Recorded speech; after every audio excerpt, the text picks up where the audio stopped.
What if I told you that your body and your mind are not just reacting to life, but actually trying to speak to you every single day? Sometimes they whisper, a slight heaviness in your eyelids mid-afternoon, a tiny knot of tension under your ribcage that comes and goes, a racing thought that you try to ignore but keeps looping in the background. And other times, they scream, in the form of chronic pain that won't go away, anxiety that robs you of sleep, burnout that drains the color from your days. But here's the truth most people never realize. Healing isn't something that magically happens over time. It's not a passive process. It's not about waiting for your mind to quiet down or your body to miraculously find its strength again. Healing is a choice, a decision you make, not once, but every single day. It's a commitment, not a coincidence. And it starts with understanding one fundamental truth. Your mind and your body are not two separate things.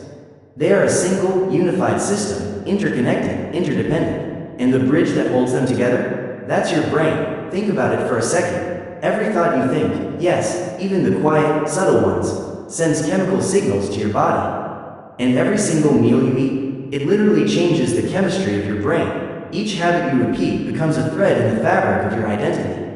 It shapes how you feel, how you think, and ultimately, how you live. So if you're craving a calm, focused mind, you can't just hope for it. You must care for the brain that gives birth to those thoughts. And if you're longing for a body that feels strong and energized, you can't just lift weights and push harder. You have to nourish it with mental clarity and emotional peace, fuel that goes far beyond calories. But here's where most people get stuck. They try to fix themselves in fragments. They exercise, but keep a toxic mindset. They meditate in the morning, then spend the rest of the day doom scrolling, numbing their brain with noise.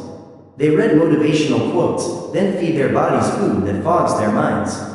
They're trying to build a puzzle without ever looking at the big picture. And then they wonder why healing feels out of reach. Healing isn't about doing one good thing and hoping it fixes everything.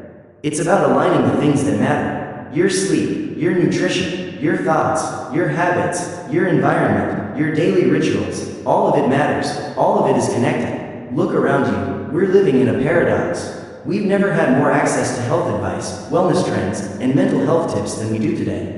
Podcasts, books, apps, TikToks, YouTube videos, you name it. And yet, rates of anxiety, depression, and burnout are skyrocketing. How is that possible? We've traded deep, meaningful conversations for fast dopamine hits from our phones.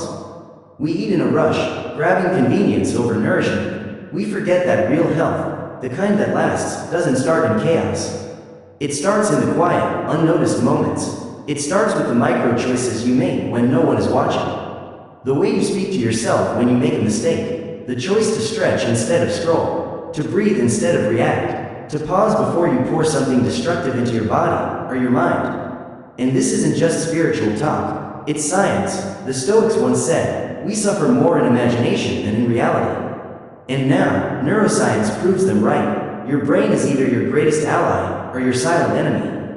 It can lift you up, or it can quietly wear you down. And the difference comes down to how you train it. You can train your brain to focus on strength, peace, clarity. Or you can let it spiral into anxiety, fear, and self-doubt. But here's the good news. You have more control over this than you've been told. You can rebuild your brain's resilience.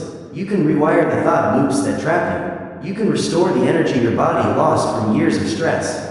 And no, you don't need a luxury wellness retreat. You don't need a perfect childhood or a perfect life. What you need is this: consistent, intentional action. Small, deliberate steps that honor your body, your mind, and the connection between them. This episode is not about chasing momentary happiness. It's not about trendy fixes or temporary motivation. It's about something much more powerful. The daily disciplines that sharpen your thinking, strengthen your body, and steady your emotions. It's about identifying the subtle habits that drain you, replacing them with practices that renew and recenter you. It's about realizing that every small decision compounds. Every meal, every bedtime, every word you speak to yourself, all of it is building your future. And you, my friend, are the architect. So let me ask you this. If your mind and your body were people, would they feel loved by you? Everything is connected, and the sooner you embrace that truth, the sooner your healing begins to accelerate. By the end of this episode, you'll walk away with clarity. You'll understand what to do each day to strengthen the bridge between your mind and body. You'll learn how to protect that bridge from stress, from toxicity, from habits that slowly corrode your peace. And most importantly, you'll know how to use that connection to create a life that feels energizing, purposeful, and deeply fulfilling.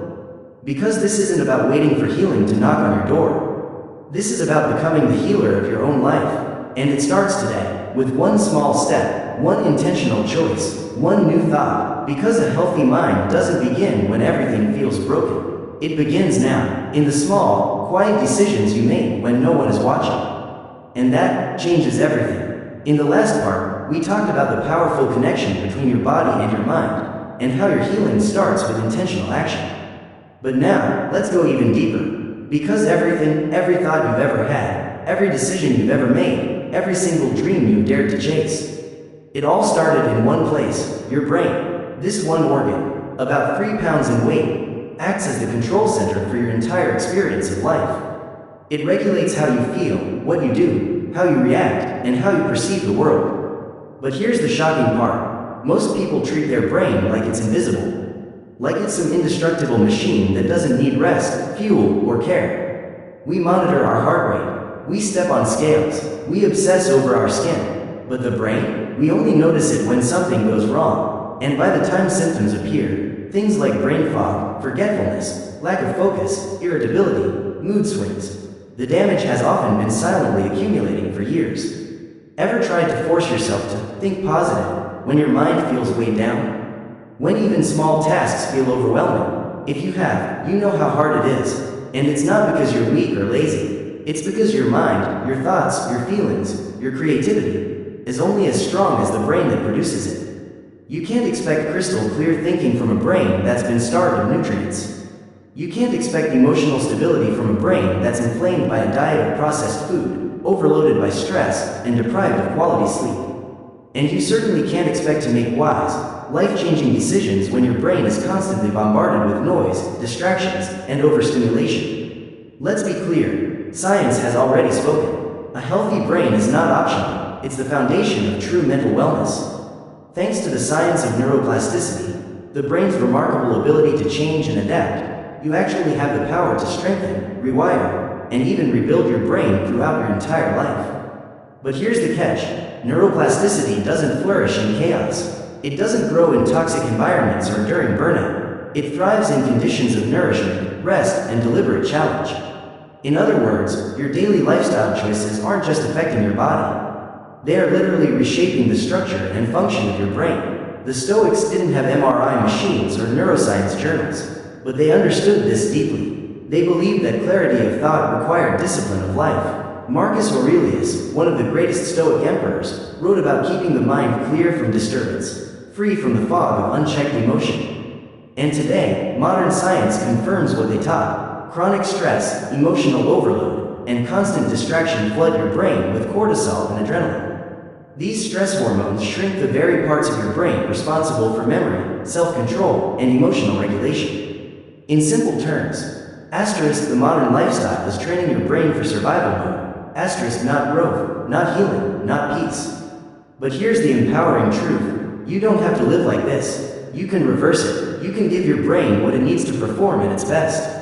And you don't need anything fancy to begin. Start with the basics. Prioritize deep, restful sleep so your brain can repair and detox overnight. Eat nutrient-dense foods that fuel the production of neurotransmitters, the chemical messengers that shape your mood and focus. Move your body daily. Exercise increases blood flow and oxygen to brain cells, enhancing clarity, alertness, and even creativity. These aren't luxury habits, they're non-negotiables. They are the minimum requirements for a brain that works in your favor. Because when you protect your brain, you protect your ability to think clearly, to feel deeply, and to make smart, confident choices. In the last part, we talked about the powerful connection between your body and your mind, and how your healing starts with intentional action. But now, let's go even deeper. Because everything, every thought you've ever had, every decision you've ever made, every single dream you dared to chase, it all started in one place, your brain. This one organ, about 3 pounds in weight, acts as the control center for your entire experience of life. It regulates how you feel, what you do, how you react, and how you perceive the world. But here's the shocking part. Most people treat their brain like it's invisible. Like it's some indestructible machine that doesn't need rest, fuel, or care. We monitor our heart rate. We step on scales. We obsess over our skin. But the brain? We only notice it when something goes wrong. And by the time symptoms appear, things like brain fog, forgetfulness, lack of focus, irritability, mood swings, the damage has often been silently accumulating for years. Ever tried to force yourself to think positive when your mind feels weighed down? When even small tasks feel overwhelming? If you have, you know how hard it is. And it's not because you're weak or lazy. It's because your mind, your thoughts, your feelings, your creativity is only as strong as the brain that produces it. You can't expect crystal clear thinking from a brain that's been starved of nutrients. You can't expect emotional stability from a brain that's inflamed by a diet of processed food, overloaded by stress, and deprived of quality sleep. And you certainly can't expect to make wise, life-changing decisions when your brain is constantly bombarded with noise, distractions, and overstimulation. Let's be clear, science has already spoken. A healthy brain is not optional, it's the foundation of true mental wellness. Thanks to the science of neuroplasticity, the brain's remarkable ability to change and adapt, you actually have the power to strengthen, rewire, and even rebuild your brain throughout your entire life. But here's the catch, neuroplasticity doesn't flourish in chaos. It doesn't grow in toxic environments or during burnout. It thrives in conditions of nourishment, rest, and deliberate challenge. In other words, your daily lifestyle choices aren't just affecting your body. They are literally reshaping the structure and function of your brain. The Stoics didn't have MRI machines or neuroscience journals, but they understood this deeply. They believed that clarity of thought required discipline of life. Marcus Aurelius, one of the greatest Stoic emperors, wrote about keeping the mind clear from disturbance, free from the fog of unchecked emotion. And today, modern science confirms what they taught. Chronic stress, emotional overload, and constant distraction flood your brain with cortisol and adrenaline. These stress hormones shrink the very parts of your brain responsible for memory, self-control, and emotional regulation. In simple terms, asterisk the modern lifestyle is training your brain for survival mode. Asterisk not growth, not healing, not peace. But here's the empowering truth. You don't have to live like this. You can reverse it. You can give your brain what it needs to perform at its best. And you don't need anything fancy to begin. Start with the basics. Prioritize deep, restful sleep so your brain can repair and detox overnight. Eat nutrient-dense foods that fuel the production of neurotransmitters, the chemical messengers that shape your mood and focus. Move your body daily. Exercise increases blood flow and oxygen to brain cells, enhancing clarity, alertness, and even creativity. These aren't luxury habits, they're non-negotiables. They are the minimum requirements for a brain that works in your favor. Because when you protect your brain, you protect your ability to think clearly, to feel deeply, and to make smart, confident choices. And here's something most people forget. It's not just about avoiding damage.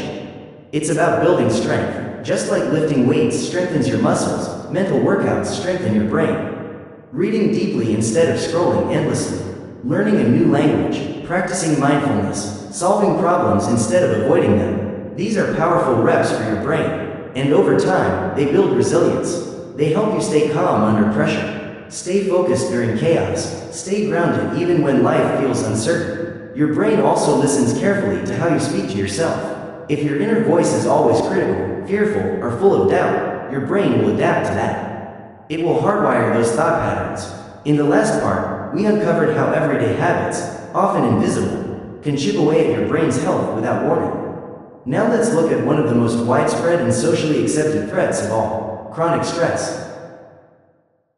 Because somewhere along the way, we've been conditioned to treat stress like a badge of honor. As if being constantly busy, always on edge, overwhelmed, and burned out somehow proves that we're important. That we're doing something worthwhile. But your brain doesn't see it that way. To your brain, chronic stress means one thing: danger. And when the brain senses danger, it releases cortisol, a hormone that in small amounts helps you survive. It sharpens your instincts, makes you alert, and prepares you to respond.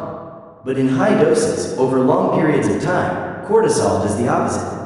It literally shrinks your hippocampus, the part of your brain responsible for memory and learning. It also begins to damage the prefrontal cortex, the region you rely on for self-control, decision-making, and focus. That's why people who are constantly under pressure often find themselves making poor decisions. They can't focus, they feel emotionally reactive or numb, They try harder, but think less clearly. And here's what makes it worse. Most of us aren't sleeping. Sleep deprivation has become so normal that we treat it like a joke. I'll sleep when I'm dead. You've heard that one before, right? The irony is, the less you sleep, the sooner that statement might become true. Sleep is not a luxury. It's a biological necessity. Every night, your brain uses sleep to flush out toxins that naturally build up during the day. Without adequate rest, those toxins accumulate, leading to inflammation, impaired memory, sluggish thinking, and over time, a higher risk of neurodegenerative diseases like Alzheimer's. Even just losing 1 or 2 hours of sleep a night can affect your mood, reaction time, learning ability, and impulse control. Now imagine that loss compounding over weeks, months, or years. And then there's the other major culprit, diet. Most of us still think about food in terms of how it affects our waistline. But your food isn't just about how you look. It's the raw material your brain uses to produce neurotransmitters, the chemicals that control your mood, your energy, your focus, your motivation. When your diet is filled with processed sugars, refined carbs, and unhealthy fats, it feeds inflammation and oxidative stress in your brain. It disrupts communication between brain cells. It's like trying to run a race car on dirty, low-quality fuel.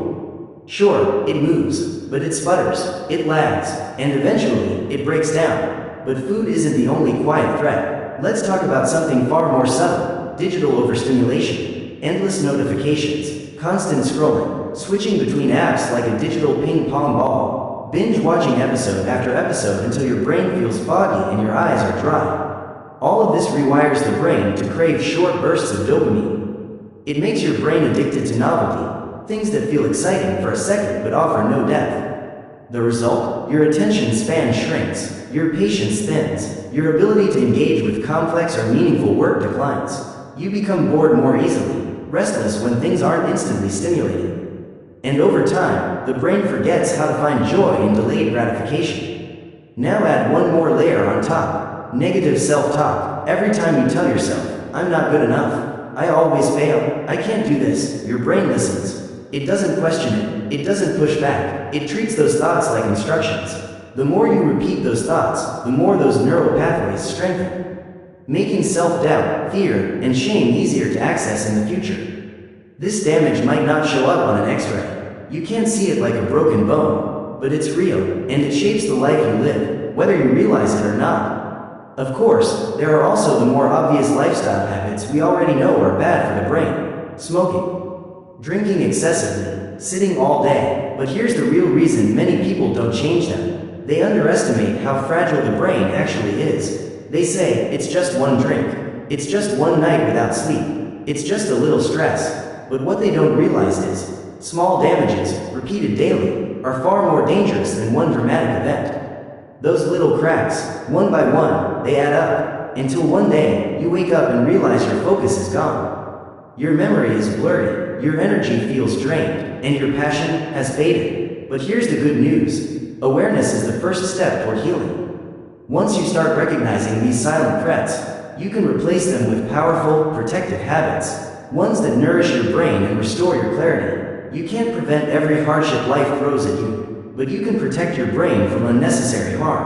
Your brain is not something to leave running on autopilot. It's your most valuable asset. Because somewhere along the way, we've been conditioned to treat stress like a badge of honor. As if being constantly busy, always on edge, overwhelmed, and burned out somehow proves that we're important. That we're doing something worthwhile. But your brain doesn't see it that way. To your brain, chronic stress means one thing: danger. And when the brain senses danger, it releases cortisol, a hormone that in small amounts helps you survive. It sharpens your instincts, makes you alert, and prepares you to respond. But in high doses, over long periods of time, cortisol does the opposite. It literally shrinks your hippocampus, the part of your brain responsible for memory and learning. It also begins to damage the prefrontal cortex, the region you rely on for self-control, decision-making, and focus. That's why people who are constantly under pressure often find themselves making poor decisions. They can't focus, they feel emotionally reactive or numb. They try harder, but think less clearly. And here's what makes it worse: most of us aren't sleeping. Sleep deprivation has become so normal that we treat it like a joke.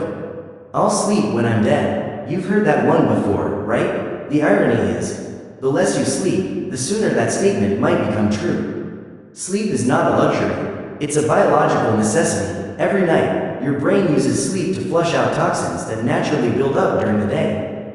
Without adequate rest, those toxins accumulate, leading to inflammation, impaired memory, sluggish thinking, and over time, a higher risk of neurodegenerative diseases like Alzheimer's.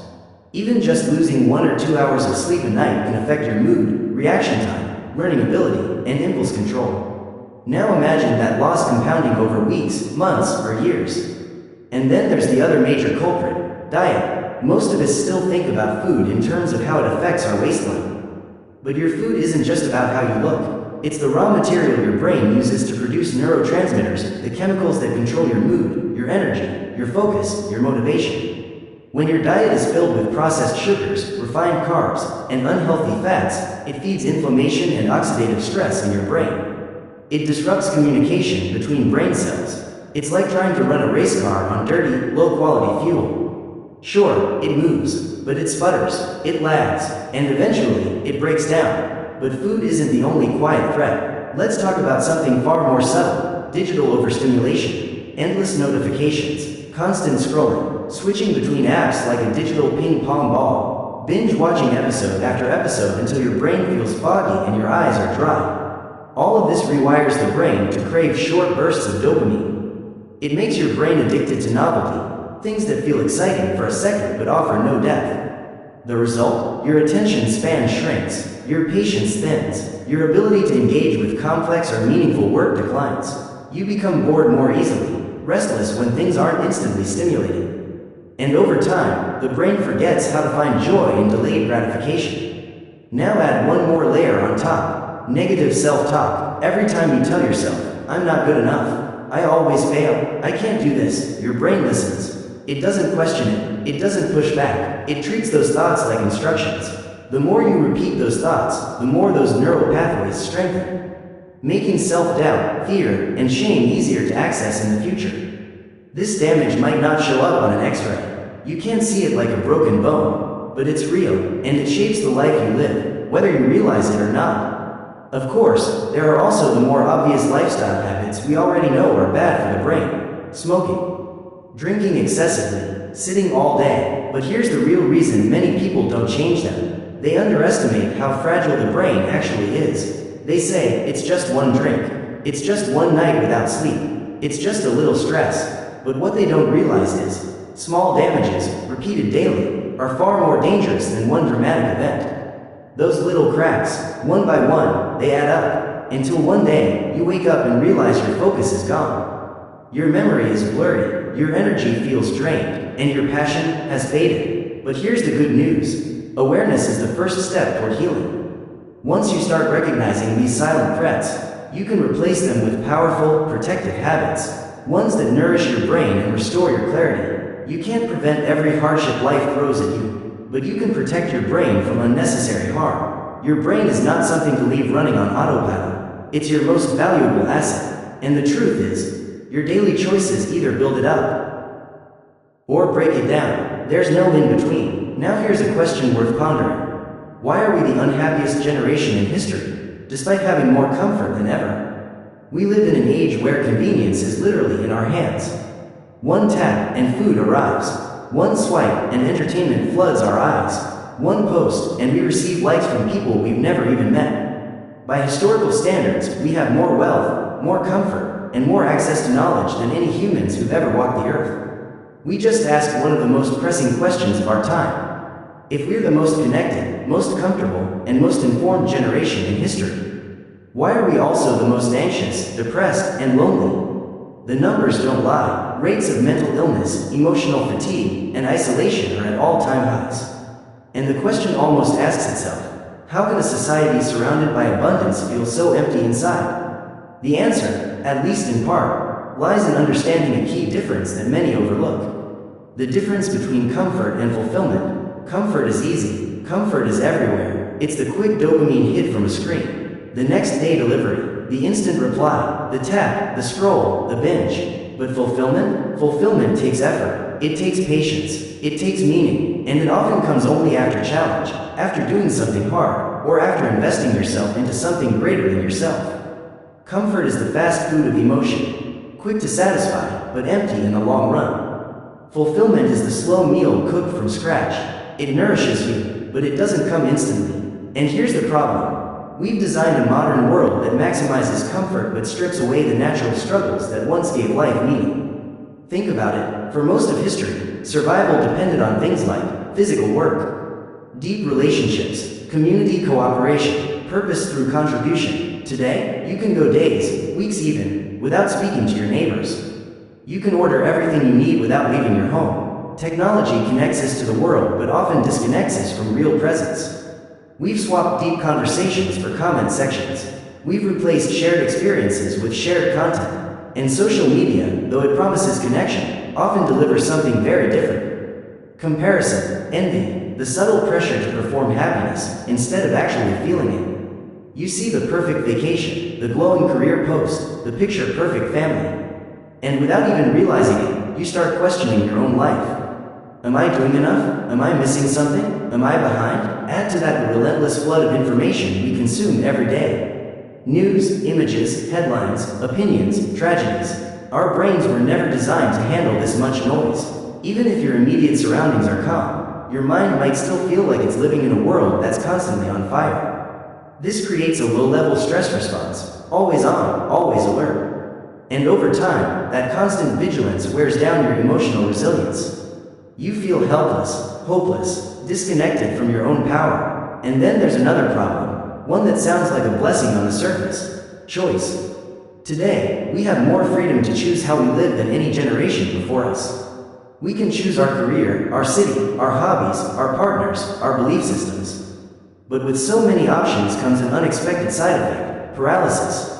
Every decision becomes an emotional minefield. Did I pick the right job? The right person? The right version of me? And because we can constantly see the curated highlights of other people's lives online, we're always reminded of the paths we didn't take. So even after we choose, doubt lingers. What if I missed something better? And then there's the quiet ache that many live with but few talk about: a loss of meaning. For so many, work feels like a grind, just checking boxes. Relationships feel shallow, more about surface connection than soul connection. Personal growth gets drowned in the noise of to-do lists, deadlines, and distractions. Even if your life is comfortable, it can still feel painfully empty. This is where the Stoics were light years ahead of modern society. They understood something timeless. Happiness isn't the absence of hardship, it's the presence of purpose. A life with meaning can endure pain and still feel beautiful. A life without meaning, no matter how luxurious or easy, will eventually feel hollow. And perhaps the biggest loss of all? We've forgotten how to be present. Our minds are constantly pulled toward what's next, what's missing, what might go wrong. We skim past the present moment without tasting it. We're in a rush to get somewhere, but we're not sure where. The irony is, true happiness often hides in the smallest details. A warm drink on a cold morning, laughter with a friend, the sound of rain hitting the window, the quiet after a long day. But we miss them, because our minds are always somewhere else. So, why are we the unhappiest generation? Because we've built a world that feeds the body but starves the mind. Because we've traded depth for dopamine. We've confused stimulation with satisfaction, and convenience with true contentment. We've trained our brains to expect constant input, leaving no space for silence. No room for reflection, no foundation for peace. But here's the truth we must relearn. Happiness isn't found in having everything.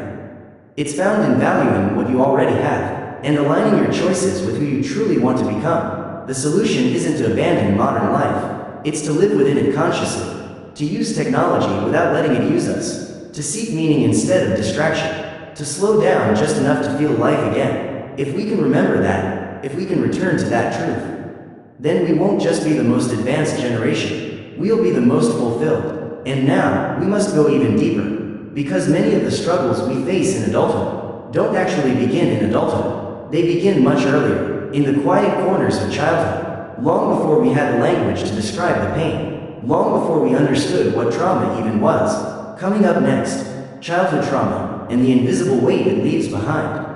Previously, we explored why our modern world leaves so many people feeling unfulfilled, and how the absence of meaning, not the absence of comfort, is the deeper issue. But now, let's talk about something even more personal, something that shapes how we think, feel, and behave: long before we ever become aware of it. We're talking about childhood trauma, and not just the kind you see in dramatic movies, but the quiet kind, the invisible kind, the kind that hides in plain sight. It's the moment you felt unseen, even when surrounded by people. The feeling of being unheard, even when you tried to speak. Or the ache of feeling unworthy, even if no one ever said it out loud. Sometimes it was the way your parents fought, in hushed tones when they thought you weren't listening. Sometimes it was the way love seemed conditional, given or withheld based on your grades, your behavior, or how well you met someone else's expectations. And often, it was simply the absence of safety, not the physical kind, but emotional. Even if your home looked normal from the outside, inside, something always felt uncertain. So why does this matter for your mental health today? Because your brain is built in layers, and the earliest, most foundational layers form during childhood, a time when your nervous system is still learning what normal is supposed to feel like. If your early life taught you that normal means chaos, yelling, coldness, or walking on eggshells, your brain learned to adapt, to stay alert, to expect instability. Even decades later, your mind and body can remain locked in survival mode. You might find yourself hypervigilant, mistrustful, or always bracing for something bad, even when no threat is present. And science now confirms what many have felt their whole lives. Early trauma changes the actual structure of the brain. It can shrink your hippocampus, making it harder to regulate emotions or form clear memories.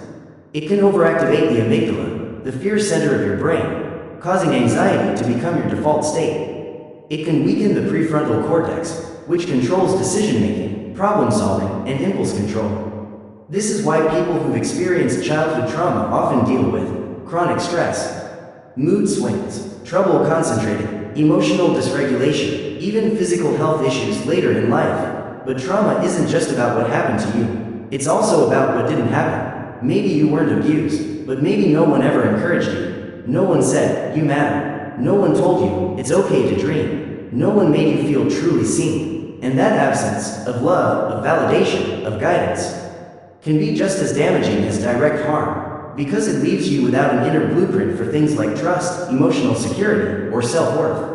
Here's the truth most people misunderstand about trauma. It doesn't mean you're broken. It means your brain adapted. It did what it had to do to protect you in a painful environment. So if you shut down emotionally, if you avoid conflict at all costs, if you overanalyze everything or always expect the worst, these were once survival strategies. They kept you safe, they served a purpose, but now, as an adult, those same adaptations can hold you back. They can cause you to overreact to small things, struggle to trust, feel an underlying sadness that you can't quite explain. Here's the good news. The same neuroplasticity that allowed your brain to adapt to trauma can also allow it to heal. Healing doesn't mean erasing the past. It means rewriting how your brain responds to the present. It means teaching your nervous system, day by day, that it's safe now. That you no longer have to live in constant defense mode. And this healing happens through small, steady practices. Mindfulness, journaling, therapy, safe, supportive relationships. These are the tools that help you rewire your brain to create new pathways built on trust, calm, and self-compassion. And long before science could explain it, the Stoics already understood. They taught that while you cannot control what shaped you, you can control what meaning you give it. Take Epictetus, for example. Born into slavery, his early life was filled with suffering. But instead of letting it define him, he transformed it. He turned pain into wisdom. He became one of the greatest philosophers in history. That's what we now call post-traumatic growth. The ability to turn wounds into wisdom, to use your past not as a prison, but as a platform for purpose. So if you recognize that childhood trauma may still be influencing your thoughts, your reactions, your relationships, don't see it as a weakness. See it as a starting point, a call to reclaim your own mind. The very fact that you're becoming aware means you've already taken the first step toward healing. It means you're no longer letting the past dictate your future. You're starting to rewrite the story. You can't change how your story began, but you can absolutely choose how it continues. And when you begin healing those early wounds, you're not just improving your brain's performance. You're stepping into a life shaped by choice, not by fear. Now, let's explore something closely related: the difference between accurate thinking and toxic positivity. We live in a culture that is obsessed with being positive. Scroll through social media and you'll find quote after quote telling you to think happy thoughts. Just smile, manifest your dream life, stay positive no matter what. While optimism is powerful, there's a danger when positivity becomes a mask. When it becomes a way to avoid reality instead of dealing with it. And this is where something much more powerful is needed: accurate thinking. To be continued. So what is accurate thinking, really? It's the courage to face facts without sugarcoating them, but also without sinking into despair. It's the daily discipline of asking yourself, what's real here? What's imagined? What's truly possible? And what's just fantasy? And when it comes to healing your body and your mind, accurate thinking is far more powerful than blind positivity. Imagine you're battling burnout. Positive thinking might say, everything's fine, I just need to push through. But accurate thinking will whisper, I'm exhausted. My habits are unsustainable. I need to make changes before this turns into something worse. One approach ignores the signals. The other listens and responds. One keeps you stuck. The other opens the door to healing. And this mindset isn't new. The Stoics lived by it. They didn't lie to themselves about how hard life could be. Marcus Aurelius didn't journal about sunshine and rainbows. He wrote about pain, betrayal, fatigue, loss, but he also reminded himself to focus on what he could control. To keep acting with virtue. To keep moving forward. This is the heart of accurate thinking. See reality clearly, and then ask, what can I do about it? The danger of blind positivity is that it often becomes a mask. A denial, a polished version of your life that looks good from the outside but leaves you hurting inside. You convince yourself you're happy in a relationship that drains you. You pretend your job is fine while your soul is crumbling.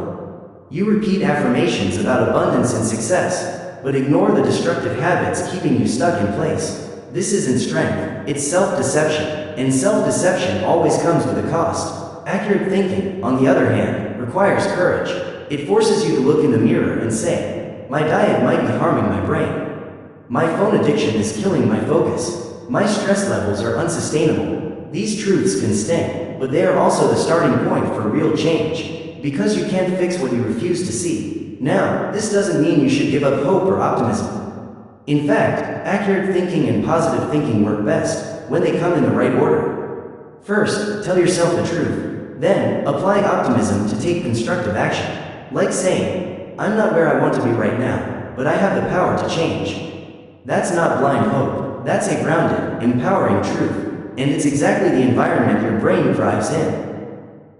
A space where truth and hope can coexist. Truth keeps you grounded, hope keeps you moving. Have one without the other, and things fall apart. All truth and no hope? You feel defeated before you even begin. All hope and no truth? You chase illusions and wonder why nothing ever changes.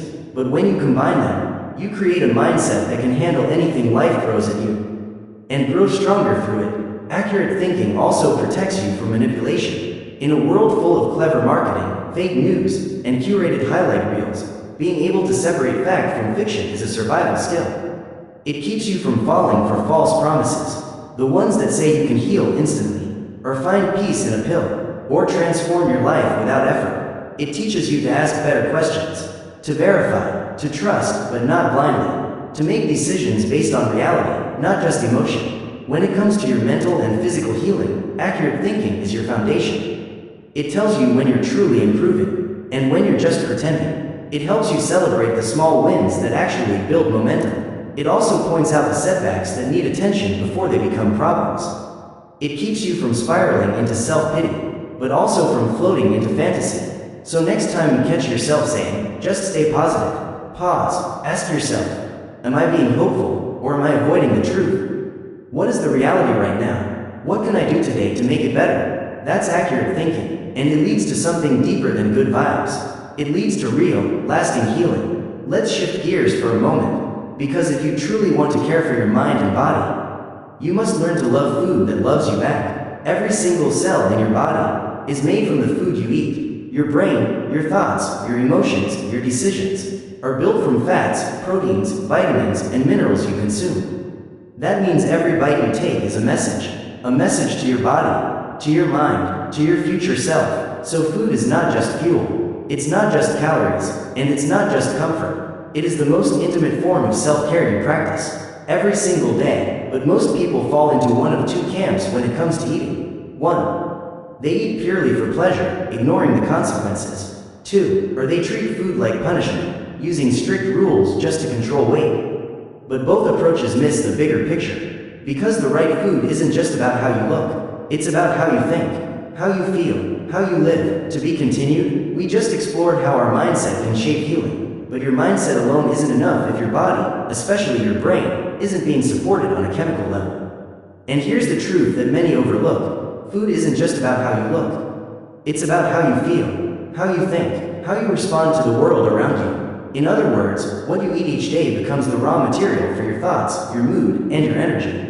Let's take your brain for example. It only makes up about 2% of your body weight, but it consumes nearly 20% of your body's total energy. It's a high-performance organ, always active, always processing. And like any high-performance engine, it needs premium fuel. That means foods rich in healthy fats like omega-3s, which strengthen cell membranes and improve communication between neurons.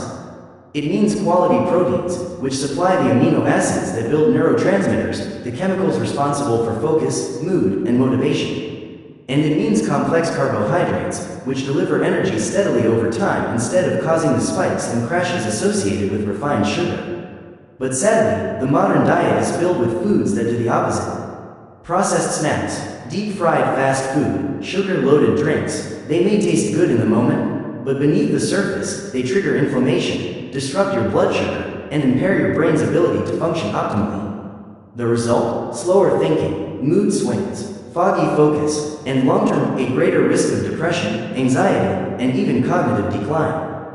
This isn't just about preventing disease later in life. It's about feeling mentally clear, emotionally balanced, and physically energized right now. The ancient Stoics may not have known the science behind fatty acids or antioxidants, but they deeply understood the principle of moderation and intentionality in consumption. They warned that overindulgence dulls the mind, that pleasure without awareness becomes a chain rather than a gift. Seneca, in particular, cautioned against living for the pleasure of the table. Because when we eat out of habit, impulse, or emotional escape, we stop eating to nourish and start eating to numb. So the lesson is clear. Eat with purpose, not just impulse. Loving food that loves you back doesn't mean you can never enjoy dessert, or that you should fear your favorite comfort meal. It means making your foundation strong. It means most of your meals support your brain, your body, and your best self. Think of your plate filled with bright, colorful vegetables bursting with antioxidants.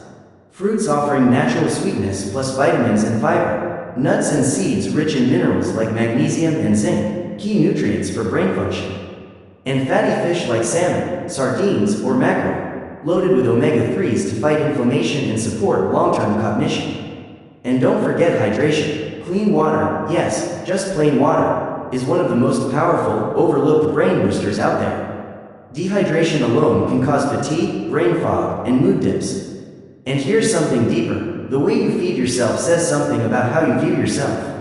If you consistently reach for low-quality, processed, inflammatory food, your body hears, "My health isn't a priority." Even if you don't say it aloud, your actions speak. But when you consistently nourish yourself with life-giving, nutrient-rich foods, your body hears something different. I care about myself. I care about my future. I want to feel good. That's an act of self-respect, one bite at a time.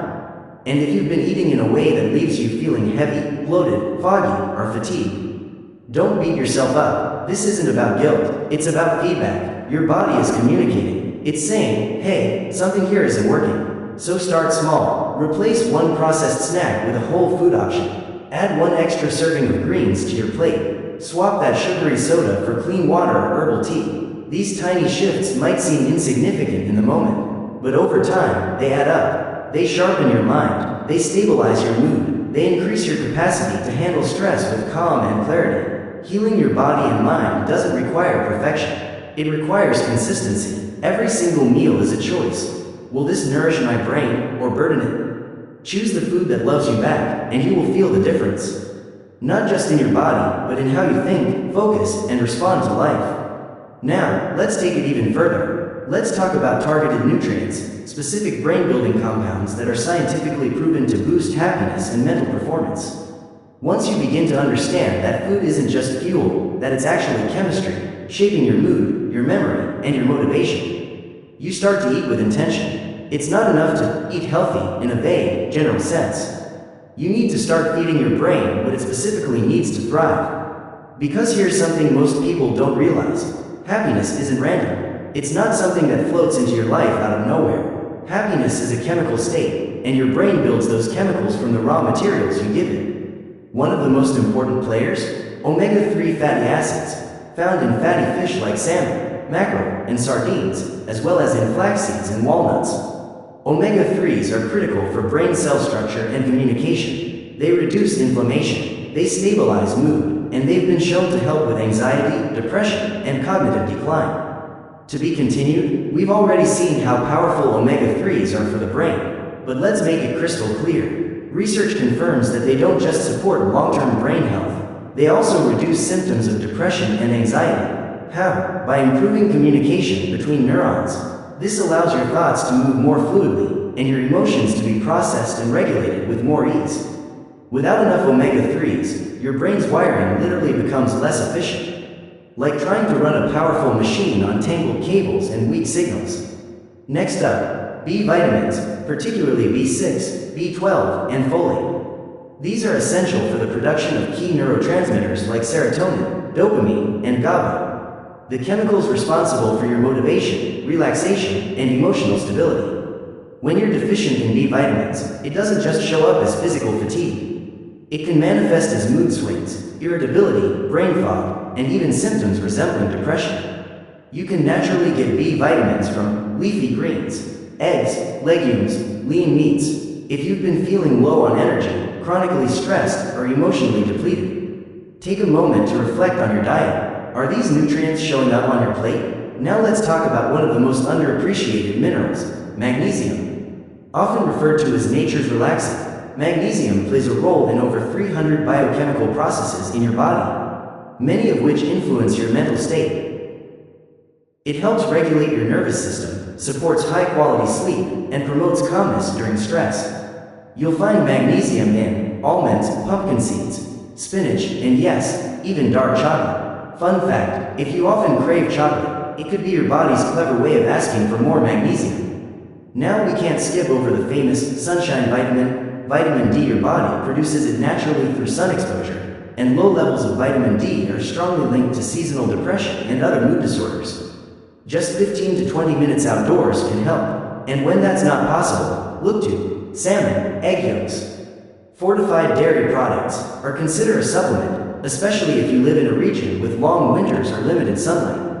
Another mood-supporting nutrient, tryptophan, an amino acid found in turkey, chicken, bananas, oats. Your body uses tryptophan to create serotonin, the feel-good brain chemical.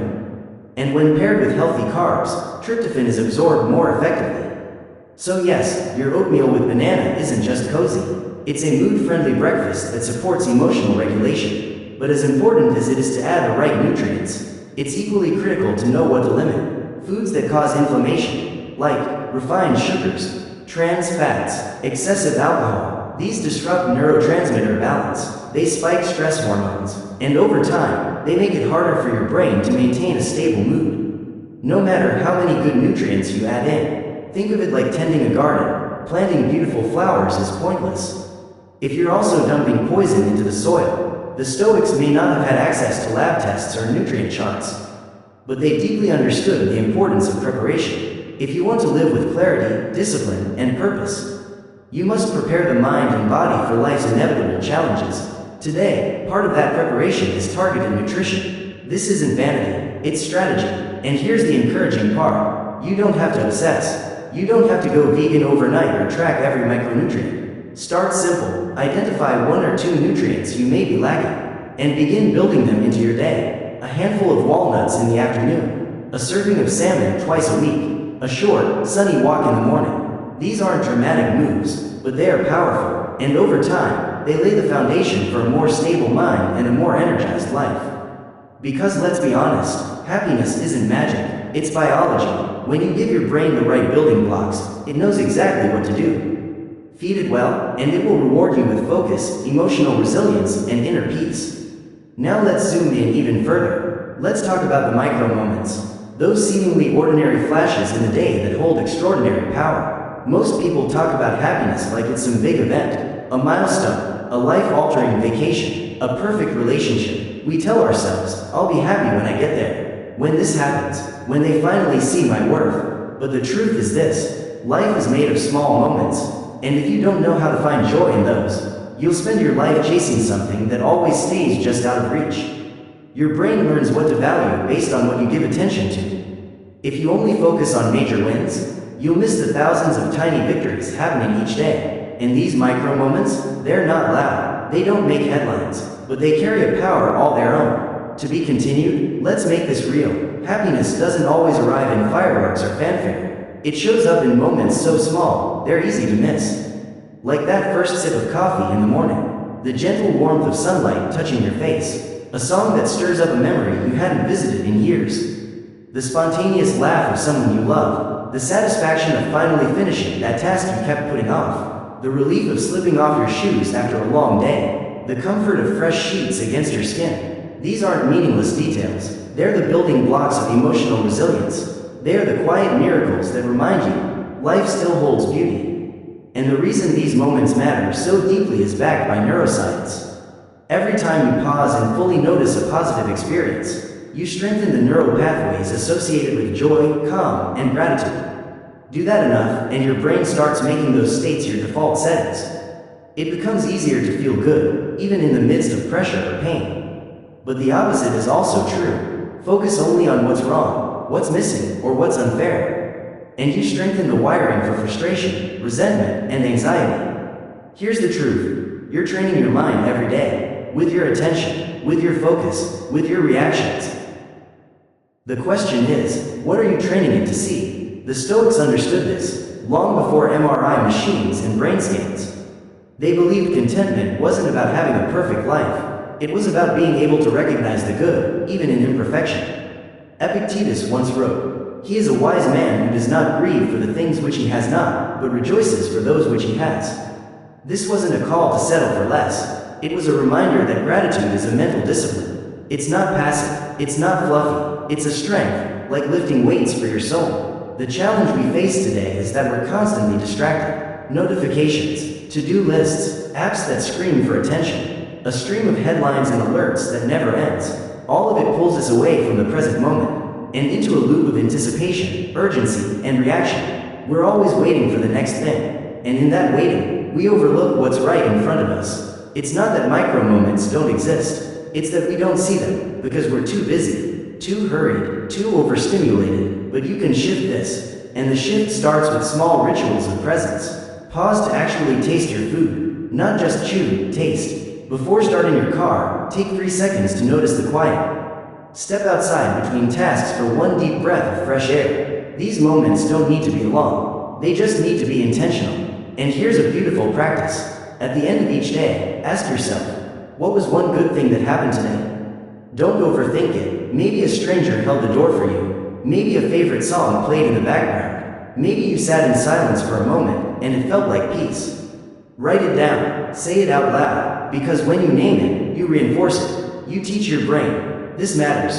Let's remember this. And here's the shift that happens over time. Happiness stops being something you chase, and starts being something you create. You stop waiting for the perfect life to feel good. You start realizing joy is a decision, not a destination. And when life gets hard, and it will, you already have the mental habit of finding light in the dark. Because healing your body and mind isn't only about removing what's harmful.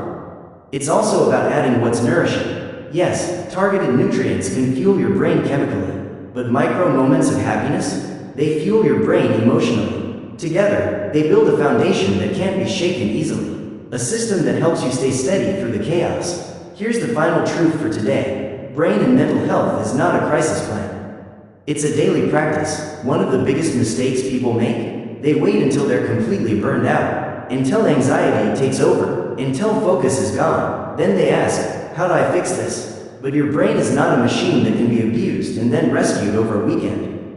It can't be restored by one meditation session or one self-help book. Mental health isn't an event. It's a lifestyle, one you commit to just as regularly as brushing your teeth or eating your meals. Think about fitness. You wouldn't expect to be strong by working out once a month. You wouldn't eat one salad and expect your body to be nourished forever. The same logic applies to your mind, your mental resilience, your focus, your emotional stability. They are built in small, repeated actions. Daily reps of care, presence, awareness, and rest. And just like with physical training, the results are cumulative. They come from consistency, not intensity alone. So build a mental health practice that works for you. It doesn't need to be complicated, but it does need to be intentional. To be continued, let's bring everything together. If mental health is a daily practice, not a crisis response, then what does that practice look like? It includes things like getting adequate sleep, moving your body regularly, eating brain-healthy foods, practicing mindfulness, learning something new, taking intentional breaks from screens. But it's more than just habits. It's about setting boundaries, protecting your time, shielding your energy, guarding your attention from people and situations that constantly drain you. Each of these actions is like a deposit into your mental health bank account. And if you skip them too often, you'll find yourself in emotional debt, overdrawn, depleted, and overwhelmed. The Stoics knew this long before our modern neuroscience caught up. Marcus Aurelius didn't write in his journal once and then stop. He wrote daily, reflecting on his thoughts, his behaviors, and the kind of man he wanted to become. Seneca constantly reminded himself to prepare for adversity, not because he was pessimistic, but because he knew that preparation was the path to peace. They didn't treat mental discipline as a reaction to suffering. They treated it as a way of life. In today's world, this mindset is more essential than ever, because we're not just fighting external stressors. We're constantly bombarded with distractions, interruptions, and noise, things that previous generations never had to manage. If you don't actively train your brain to stay grounded, the default environment will pull you into anxiety, overwhelm, and burnout. And that's exactly why daily practice matters so much. It's what keeps you centered, even when life gets messy. So here's a great place to start. Create your own mental health baseline.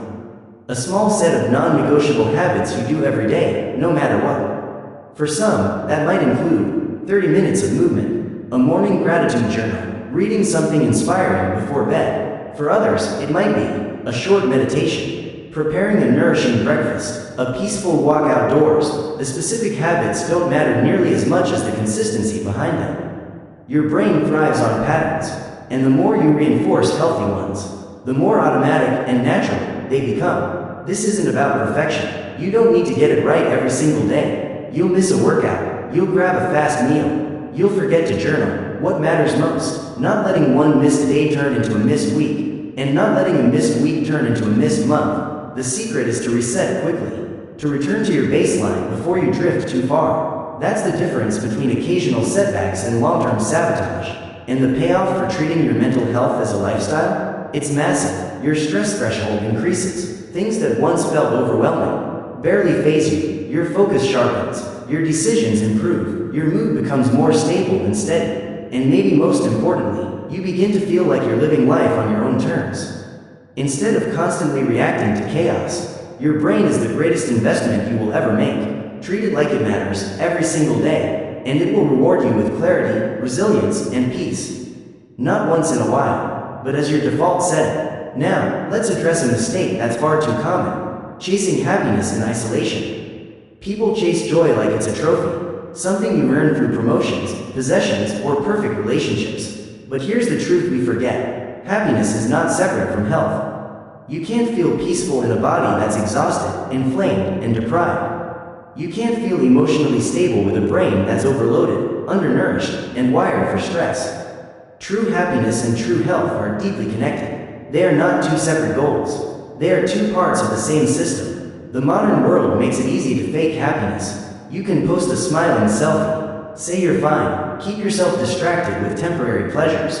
But deep down, your body always knows. If your energy is low, if your body aches, if your mind is foggy and heavy, no amount of praise, attention, or external validation will sustain your joy. Because the body will always speak, and if you don't listen, it will speak louder. Science backs this up. Physical activity increases endorphins and dopamine, your natural mood boosters. Nutrient-rich foods support neurotransmitter balance, helping your emotions stay grounded. Quality sleep gives your brain time to repair, detox, and process. It reduces anxiety and increases emotional regulation. And something as simple as hydration, it improves mental clarity, energy, and even your capacity to focus. To be continued, let's not forget, your emotional state isn't just mental. It's chemical, it's hormonal, it's deeply tied to how well your body's systems are functioning behind the scenes. And while the Stoics didn't have access to brain scans or scientific journals, they understood this in their own way.